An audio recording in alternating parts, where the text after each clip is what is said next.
from our 7 Tasmania studios. Your nightly news with Louise Hubar begins now. Good evening. We begin with some tragic news from Carlton Beach tonight, where a 38-year-old man has died in a drowning incident this afternoon. Let's go to our reporter Rebecca Gaetoneris now, who is beachside. Good evening, Beck. How did this happen? Louise, it's a devastating set of circumstances for what is supposed to be the festive season. It's understood emergency crews, including Surf Lifesaving, attended Carlton Beach at around 1 p.m. Police say the man was attempting to save 4 children caught in a strong current. All 5 were pulled from the water. Paramedics performed CPR on the adult, but was declared dead at the scene. I understand that he was actually conscious when he was put in the boat, but unfortunately then became unconscious and CPR commenced at that point. From there, I understand paramedics then attended and continued CPR, and unfortunately he passed away at the scene. Fortunately, the other swimmers didn't require any medical attention. It comes as a timely reminder for swimmers to take extra care in the water for the remainder of the summer period. Lou? Just awful. Thank you for that, Beck. The body of a Queensland bushwalker has been located in Southwest Wilderness National Park. Police were called to the Western Arthur Range area on Saturday morning following the discovery by another hiker.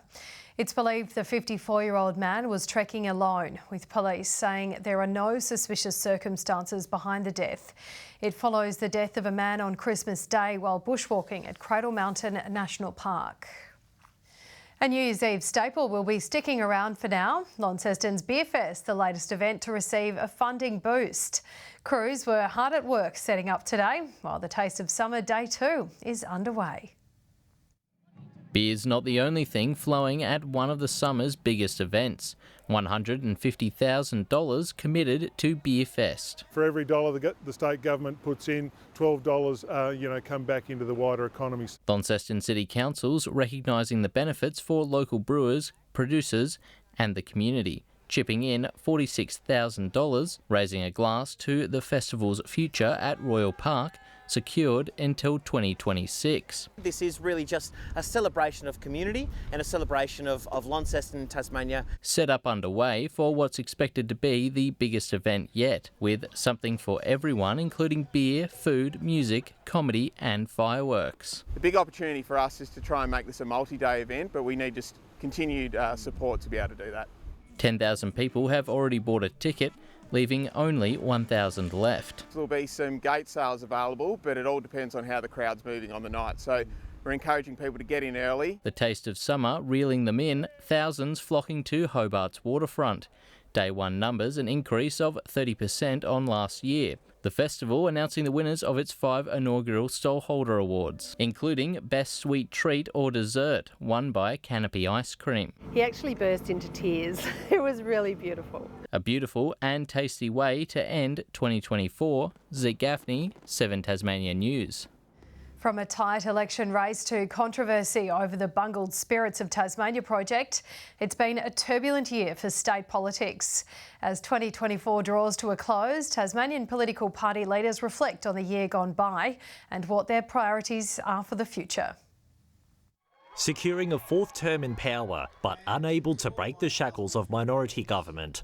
While working with an expanded crossbench hasn't always been smooth sailing for the Liberals, the Premier insists his government has been productive. We've halved the unemployment rate over the course of the last decade, and we're getting things done.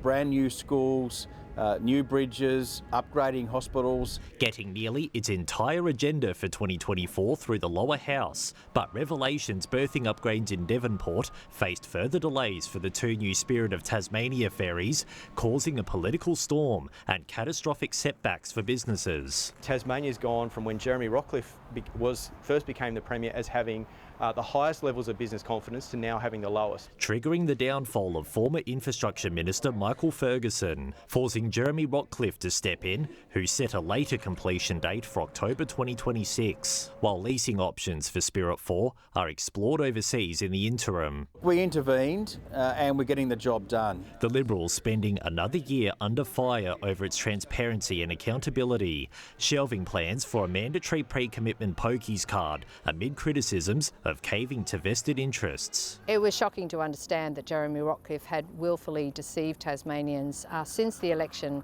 about abandoning the pokies commitments that they'd made. The shots kept coming, the Premier surviving a no-confidence motion over the matter in the last sitting fortnight of Parliament, vowing to work with other states on problem gambling solutions. But with growing concerns surrounding the state's finances, pressure to close the troubled Ashley Youth Detention Centre and the development assessment panels being rejected in the upper house, the government has its work cut out for it next year. What I'm looking forward to in 2025 is continuing to build our infrastructure for Tasmania's future and continue to cut red tape and indeed make our planning system better. Especially if it hopes to avoid the prospect of another early election. Anthony Dodd, 7 Tasmania News. There's less than an hour to go until Lizanne Wilmot jumps on her penny farthing in Devonport, aiming to break the 1 kilometre sprint world record. The Canadian national, now living in Sydney, is preparing for her second attempt, needing to do it in under 2 minutes and 22 seconds. A big crowd is expected to form at the Devonport Oval to watch when she sets off at 7:20. The Jack Jumpers have notched up 8 wins in a row after beating the Bullets at MyState Bank Arena this afternoon. Tasmania keeping Brisbane at bay throughout the match, beating them by 9 points at full time. Shooting guard Milton Doyle starring for the Jackies, putting up 23 points, 5 rebounds and 3 assists. I think our offense is flowing. Everybody's sharing the ball, taking open shots with confidence, so we look good. They'll take on Melbourne Phoenix next in Hobart on Sunday. Good evening. We saw 23 recorded in Hobart today, 22 the top in Launceston, 19 at Devonport and 21 in Burnie. St Helens, Marai Island and Bushy Park all 23, 21 on Flinders Island, Grove and also at Smithton, 20 on King Island and 18 at Strawn. Minimum temperatures generally 1 to 2 degrees above average, with the exception of the west, which were a few degrees below. Widespread low cloud is seen across the majority of the state today, with clear breaks across the eastern half. Isolated thick convective cloud was also experienced, and with that comes embedded thunderstorm activity over the country's north. Tomorrow, a cold front will approach Tasmania from the west, directing a northwesterly airstream across the state as it approaches. Northwesterly winds 15 to 25 knots, reaching 30 knots about the southwest. Southwesterly swells at 2.5 metres in the west and south. Tomorrow, we have a strong wind warning for coastal waters about the southwest coast. A cloudy day on the way for Hobart and Ouse tomorrow, with 23 expected, 22 and a couple of showers for Dover. 21 and cloudy skies embracing Launceston, possible showers in Devonport 20. 20 also at Scottsdale with a shower or 2. 20 degrees but cloudy in Burnie, 20 also for both Strawn and Stanley with showers likely there. A partially cloudy day towards the east, St Helens and Ross 23, a little warmer in Swansea with 25 the top. It will be fine conditions to see out the last day of the year, apart from some morning showers about the west and afternoon showers in the northeast. Showers about the south on New Year's Day for a BBL clash at Ninja Stadium. Now those showers are likely to increase and extend statewide throughout the day. And on Thursday, light showers continue about the west and far south. And here is how Monday is shaping up across the country tomorrow. 28 and a partly cloudy day in Melbourne for some more Test cricket. A scorcher in Alice Springs with the mercury climbing to 39. A little showery in Brisbane, 29. 29 also in Adelaide, but mostly sunny. And here are our current conditions. Now that wraps up the last weekend weather segment for the year. Lou, it's been an absolute pleasure and I look forward to joining yourself and the team again in 2025. I can't believe it's come round again. Thank you for that, Kaya.